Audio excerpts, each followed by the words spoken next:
Bonjour à vous, c'est le dernier cours que nous allons avoir ensemble. Nous allons étudier cette semaine les faits justificatifs. Donc le grand 4, les faits justificatifs. Donc, on a abordé jusqu'à présent la question de la faute. Et on va voir que dans certains cas, on commet ce qui pourrait être considéré comme une faute, mais qu'exceptionnellement, elle ne va pas donner lieu à une sanction, car on va considérer qu'il s'agit d'un fait justificatif. Donc grand 4, les faits justificatifs. Les faits justificatifs sont des causes d'irresponsabilité objective. Ils résultent de la prise en compte, par le droit, des circonstances dans lesquelles l'acte dommageable a été accompli. Elles permettent de le justifier a posteriori. Donc, il résulte de la prise en compte par le droit des circonstances dans lesquelles l'acte dommageable a été accompli. Elles permettent de le justifier a posteriori. La notion de fait justificatif est à l'origine une notion issue du droit pénal. Les faits justificatifs sont notamment les suivants. 4.1. L'ordre de la loi. Lorsque la loi ordonne, aucune faute ne saurait être reprochée. Donc lorsque la loi ordonne, aucune faute ne saurait être reprochée à celui qui s'est conformé à l'ordre de la loi. Ce fait justificatif est expressément formulé par le Code pénal. À titre d'exemple, le médecin est tenu de déclarer au médecin de la DAS ses maladies contagieuses. Ou plus encore, le médecin ne peut se voir reprocher le non-respect du secret professionnel, on pourrait penser que c'est une faute, dès lors que c'est la loi qui lui impose ou qui l'autorise à révéler une information. Il en est ainsi pour la révélation des sévices ou des privations infligées à un mineur de 15 ans ou à une personne qui n'est pas en état de se protéger en raison de son âge ou de son état physique ou psychique, ou des sévices permettant de présumer des violences sexuelles. Donc, autrement dit, ça signifie quoi ?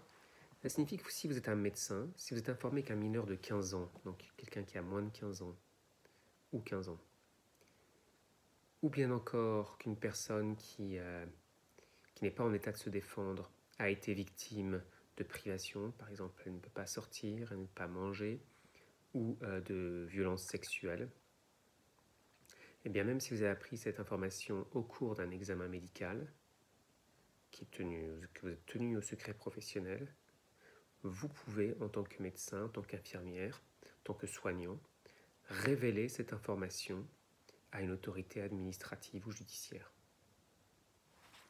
Autre exemple, deuxième tiré. L'article 223-6 du Code pénal oblige à empêcher par son action immédiate tout crime ou délit contre l'intégrité corporelle et oblige à porter secours à une personne en péril. La responsabilité de celui qui s'est conformé à cet ordre de la loi et qui a causé un dommage à autrui ne peut être retenue. Donc la responsabilité de celui qui s'est conformé à cet ordre de la loi et qui a causé un dommage à autrui ne peut être retenue. Exemple, vous voyez quelqu'un dans la rue qui a l'air d'être malade et peut-être de faire une crise cardiaque ou autre. Si vous êtes un guérisseur, donc pas un médecin, mais quelqu'un qui exerce la profession de guérisseur, bon, je vais entrer dans les clichés, mais on va dire un marabout ou quelqu'un qui exerce en tout cas une médecine traditionnelle, un rebouteux, enfin ce genre de choses qui ne sont pas reconnues en tout cas par l'Académie de médecine. Si vous avez quelqu'un qui se porte très mal et que vous intervenez pour le soigner, parce que c'est urgent, parce que sinon vous vous dites oula, cette personne elle va décéder, et que vous utilisez votre savoir et que vous parvenez à soigner cette personne, on ne va pas vous reprocher ensuite l'exercice illégal de la profession de médecine. Pourquoi ? Parce que vous vous êtes conformé à l'ordre de la loi. Vous êtes intervenu pour porter secours à une personne en péril. Donc exceptionnellement, alors que c'est interdit de faire de la médecine quand on n'est pas médecin, eh bien exceptionnellement, on ne pourra pas exercer un recours contre vous. Nouveau paragraphe. L'effet justificatif de l'ordre légal, donc l'apostrophe, l'effet justificatif de l'ordre légal n'est cependant pas absolu. Celui qui dépasserait l'ordre ou commettrait une faute de maladresse ou d'imprudence demeure responsable du dommage causé. Je vais vous donner un exemple qui est très ancien, puisqu'il date de l'époque où l'Algérie était encore une colonie française, ou un territoire français, je ne sais pas très bien. Cour d'appel d'Alger, 9 novembre 1953. Vous avez un enfant qui est menacé par un de ses petits copains qui menace de lui envoyer une pierre. Le passant voit cette situation et très légitimement, il intervient pour empêcher l'enfant qui a une pierre de la lancer sur son petit copain. Jusque-là, pas de problème.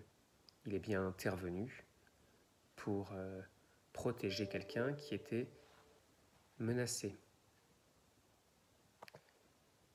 Toutefois, il est intervenu, ce passant, de manière tellement violente qu'il a tordu le bras de cet enfant. Et bien là, on a considéré que son intervention était excessive, qu'il avait commis une faute de maladresse, une faute d'imprudence, et qu'il a dépassé l'ordre de la loi et sa responsabilité a été engagée. Deuxième type de fait justificatif, 4.2, le commandement de l'autorité légitime. 4.2, le commandement de l'autorité légitime. L'ordre donné par un supérieur hiérarchique peut être, sous certaines conditions, une cause de justification de l'acte dommageable. Et on va étudier les différentes questions. Donc 4.1, 4.2.1, les conditions relatives à l'autorité. La jurisprudence estime que l'ordre doit émaner d'une autorité publique, qu'elle soit civile ou militaire. Elle exclut donc toute exonération si l'ordre est donné par une autorité privée. Exemple, un employeur. L'autorité publique doit également être légitime. Elle doit être investie régulièrement du pouvoir de donner des ordres. Et la question s'est posée en particulier au lendemain de la Seconde Guerre mondiale, quand on parlait du gouvernement de Vichy. Puisque vous savez que le général de Gaulle a considéré que le gouvernement de Vichy n'était pas le gouvernement de la France. C'est un gouvernement illégitime. Donc le problème, c'est qu'en est-il de tous les fonctionnaires de l'État français qui, pendant la Seconde Guerre mondiale, sont restés en France et ont obéi aux ordres donnés par le gouvernement de Vichy? Est-ce qu'ils peuvent considérer qu'ils ont répondu aux ordres d'une autorité publique légitime? Donc on a été obligé de faire passer une ordonnance en 1944 pour protéger ces fonctionnaires, en indiquant que même si le gouvernement de Vichy n'était pas le gouvernement de la France, il existait un fait justificatif spécial, sauf si ces fonctionnaires avaient commis un acte antinational. 4.2.2 Conditions relatives à l'ordre. L'ordre doit être légal.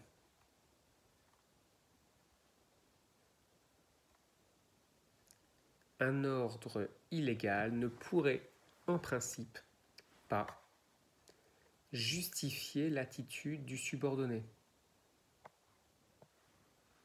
La jurisprudence a cependant assoupli cette condition en indiquant qu'il faut que l'ordre ne soit pas manifestement illégal. Donc il faut que ça saute aux yeux. Quand c'est manifeste, c'est quelque chose qu'on voit tout de suite. Donc si on obéit à un ordre qui est manifestement illégal, ce n'est pas un fait justificatif. En revanche, si on pouvait penser légitimement que c'était un ordre légal, même si ça ne l'était pas, eh bien on ne peut pas dire que notre action s'inscrit dans un fait justificatif. 4.3 Absence de faute de l'agent.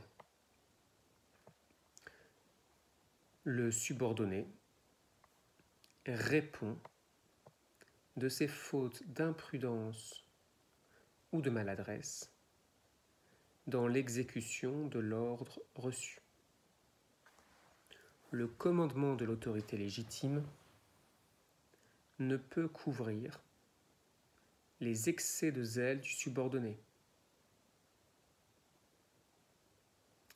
4.3 Troisième type de fait justificatif. La permission de la loi ou de la coutume. La loi ou la coutume autorise parfois certains actes qui, sans cela, seraient illicites. Il existe plusieurs faits justificatifs qui rentrent dans cette catégorie.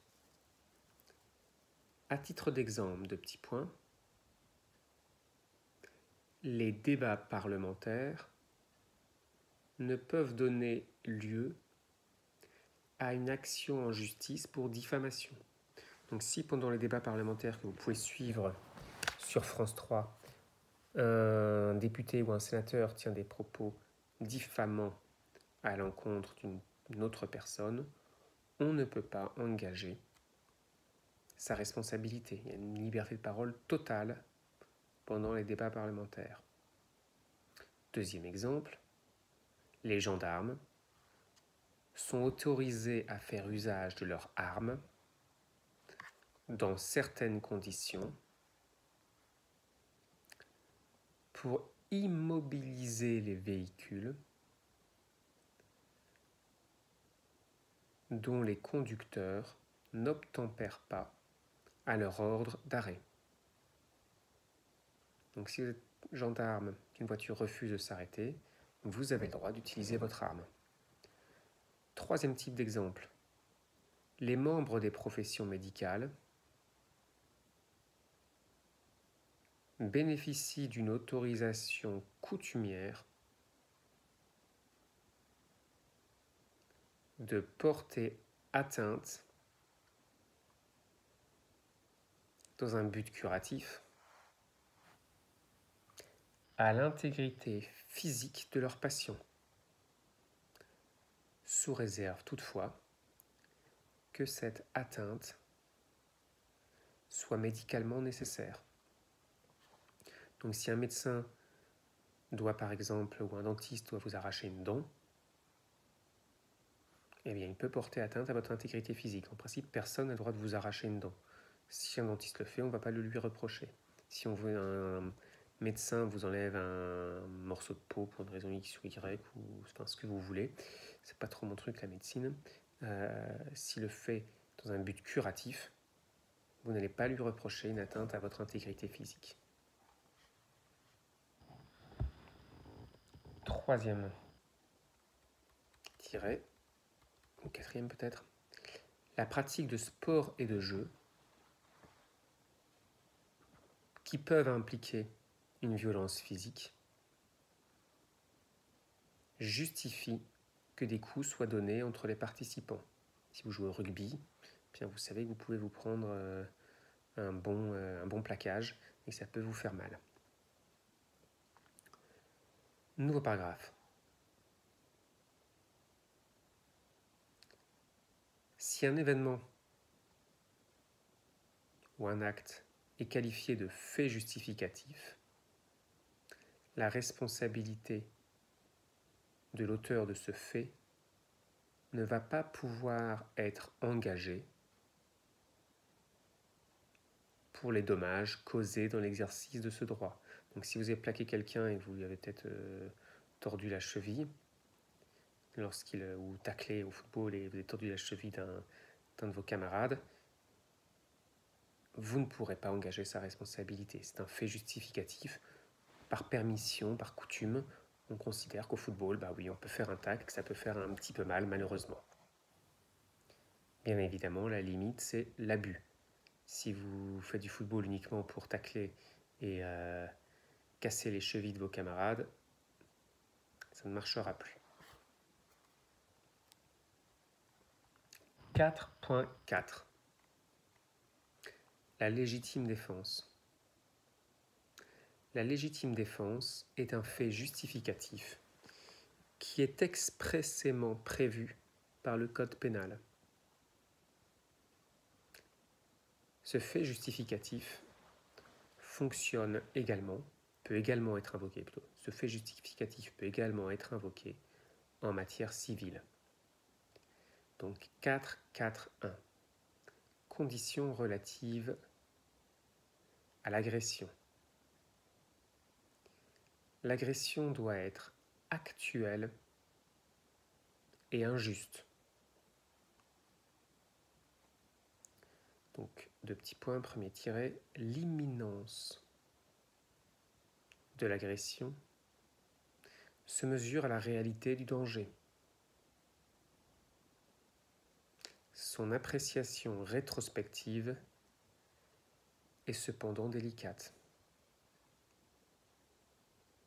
Deuxième tiret, l'agression doit être injuste.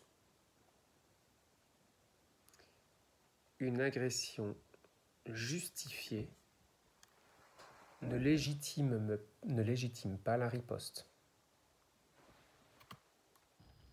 Exemple, vous êtes policier, vous interpellez un délinquant, vous le plaquez peut-être au sol, ou je ne sais pas si on a le droit de plaquer au sol, mais en tout cas, vous faites preuve d'une certaine force physique dans le cadre de cette interpellation, conforme aux règles de la profession.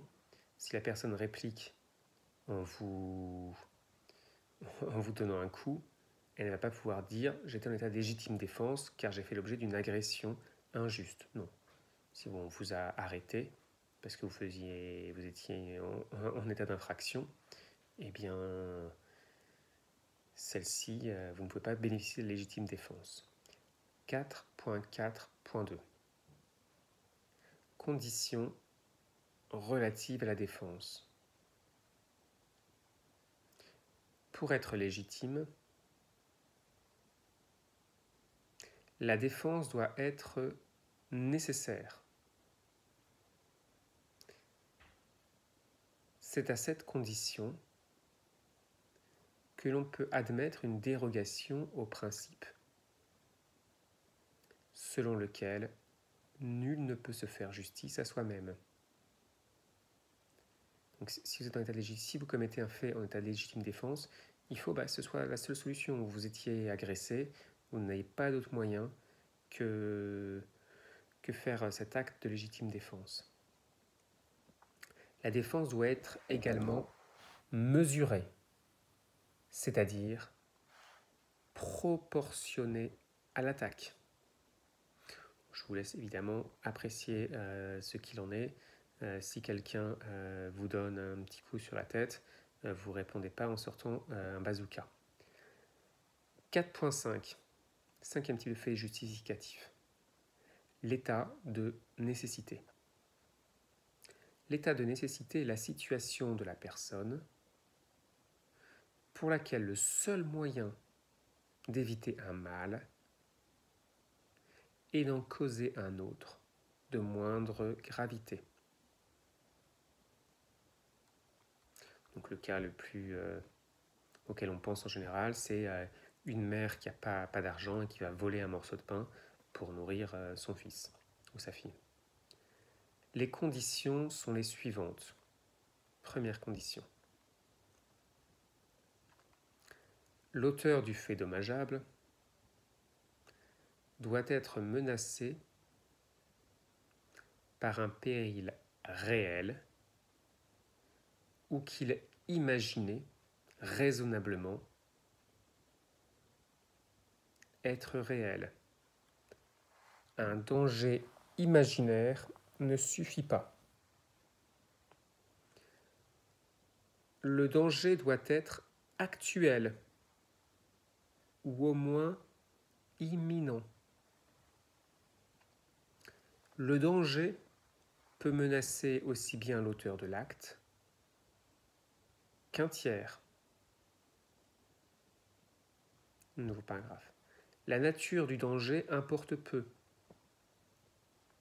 Il peut menacer les biens ou la personne. Il peut mettre en péril aussi bien la vie ou l'intégrité physique que des intérêts purement moraux. Deuxième condition.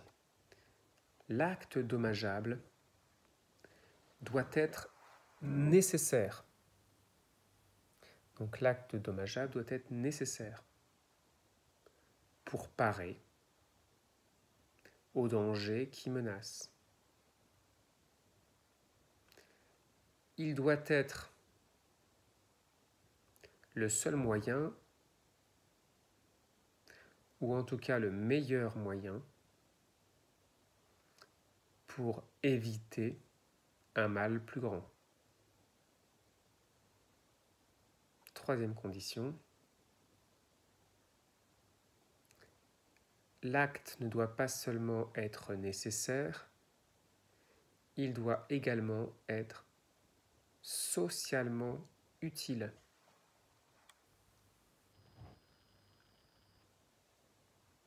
L'intérêt sauvegardé doit être aussi important au moins aussi important que l'intérêt sacrifié. Donc en gros, si vous avez volé, c'est vraiment parce qu'il fallait protéger la vie de votre enfant en lui donnant à manger. Vous n'avez pas volé juste parce que vous vouliez faire une collection de timbres. Vous n'avez pas volé un timbre. Vous avez volé de la nourriture. Là, on pourra éventuellement considérer l'état de nécessité. 4.6. Consentement de la victime et acceptation des risques.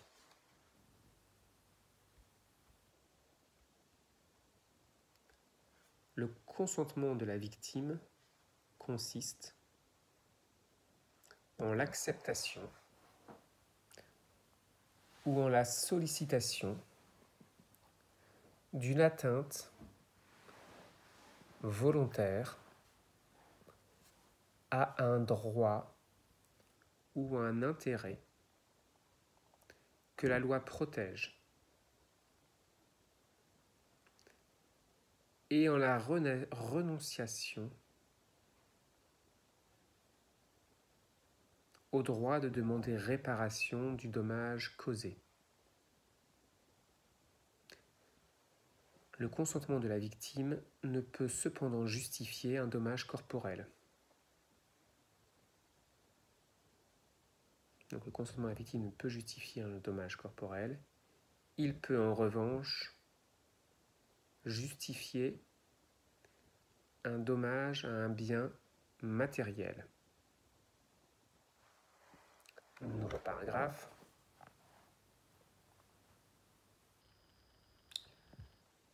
L'acceptation des risques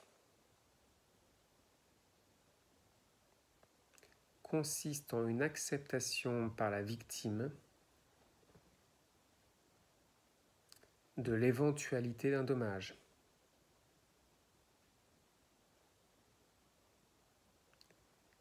Qui pourrait être involontairement et accidentellement causé par un tiers.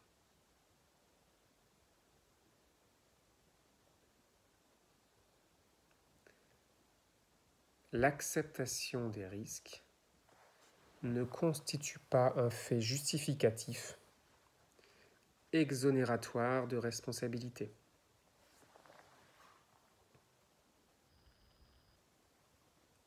Elle va cependant exercer une influence certaine. Donc, nouveau paragraphe. C'est surtout en matière de sport et de jeu que l'acceptation des risques et le consentement de la victime sont invoqués comme constituant des faits justificatifs. Donc c'est surtout en matière de sport et de jeu que l'acceptation des risques et le consentement de la victime sont invoqués comme constituant des faits justificatifs.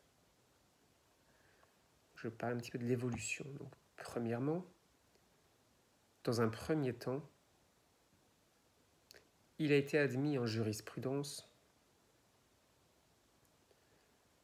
que la victime peut avoir accepté le risque dans le cadre d'une pratique sportive d'être involontairement et accidentellement victime d'un dommage causé par un tiers. Il est nécessaire pour la victime de prouver que les dommages subis s'inscrivent en dehors des risques normaux et prévisibles du jeu.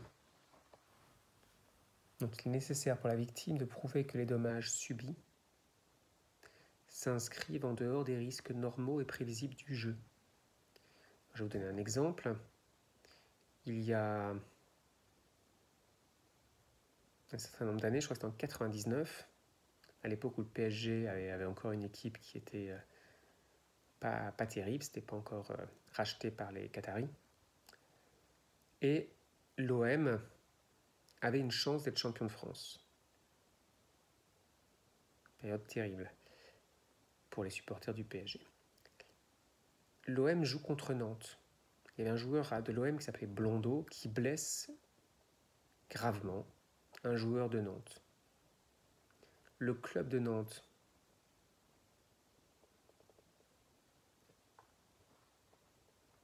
c'est l'inverse, c'est le joueur de Nantes qui a blessé le joueur de Marseille.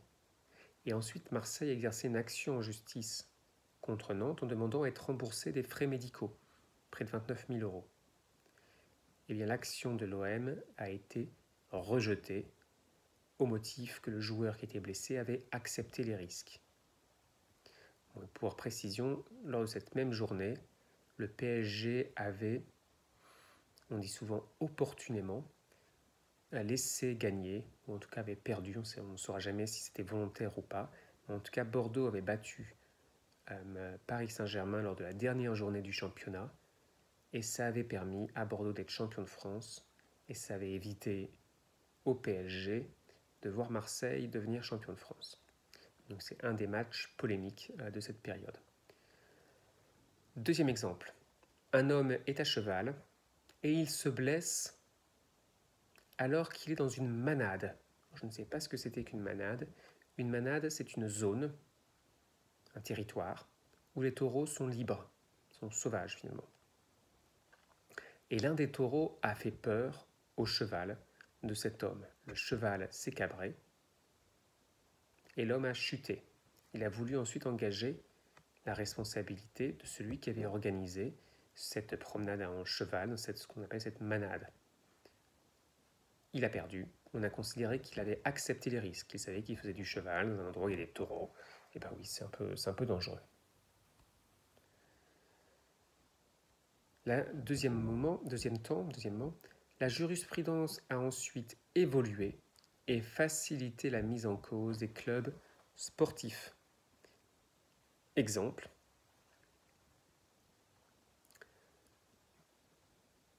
dans le cas d'un accident de moto survenu sur un circuit d'entraînement, un motard a été heurté par une autre moto. La Cour de cassation a considéré que le club sportif était responsable. On ne peut opposer au motard l'acceptation des risques. Même chose, autre exemple, un club de hockey sur glace a été jugé responsable des dommages causés par un palais, des dommages causés par un palais, donc la balle qu'ils utilisent en hockey sur glace, je ne suis pas un grand connaisseur, à un responsable de la sécurité. Donc on imagine, ils sont en train de jouer, il y a un match, le palais part très vite, très fort, très loin, et arrive dans les dents d'un responsable de la sécurité. Il est blessé, il engage la responsabilité du club. Le club lui dit « mais vous avez accepté les risques puisque vous êtes responsable de sécurité ». Et il répond « non ». Et effectivement, les juridictions le suivent en disant « on ne peut pas accepter ce type de risque ». Troisièmement, les fédérations sportives ont réagi et ont indiqué au ministère des Sports que cette jurisprudence défavorable aux clubs sportifs allait avoir pour conséquence que les primes d'assurance augmenteraient de manière importante. Par une loi du 12 mars 2012, il a été introduit l'article L321-3-1 du Code du sport qui précise que, et vous pouvez ouvrir les guillemets, les pratiquants ne peuvent être tenus pour responsables. Les pratiquants ne peuvent être tenus pour responsables des dommages matériels causés à un autre pratiquant par le fait d'une chose qu'ils ont sous leur garde à l'occasion de l'exercice d'une pratique sportive. Si l'activité est exercée dans un lieu réservé, exemple, un stade, un circuit. Cette restriction concerne uniquement les préjudices matériels. Donc, voilà pour le cours de cette semaine. Je vous souhaite une bonne poursuite avec M. Sanguinetti. Plein de bonnes choses pour ce second semestre, en espérant bien sûr que vous allez tous bien.